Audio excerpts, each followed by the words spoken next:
Bigyan uma invitação na comunidade de Aruba para participar e assistir amanhã na prome San Nicolas Food Festival. Nós vamos organizar um food festival na Carnival Village na San Nicolas para assim empresário que tem negócio de restaurante por oferecer comida na comunidade general de Aruba.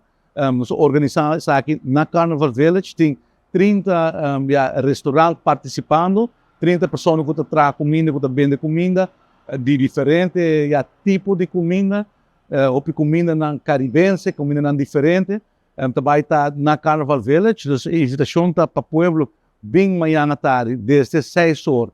Passa rato ameno na San Nicolas, ajuda a estimular os empresários no local de Pariba de Brug, lo tem pantalla para que jogar no futebol, lo também tem waiter para se você comprar um pouco de também tem amplo espaço para sentar, comer tranquilo, lo também tem naturalmente entertainment, também tem música, também tem naturalmente kids corner para os jovens, pues intento de parte do Ministério de Assuntos Econômicos para estimular os empresários de San Nicolas, estimular também para os gente de full comunidade bem junto do centro de San Nicolas. A revitalização de San Nicolas é importante, mas nós não podemos fazer sem os gente e sem ajuda dos empresários. Então, intento para ajudar os comerciantes de Pariba de Brug e também para trazer mais gente do centro de San Nicolas. Eu espero que nós por conta com vossa presença amanhã à tarde, desde 6 horas, na Carnival Village, para o prome San Nicolas Food Festival.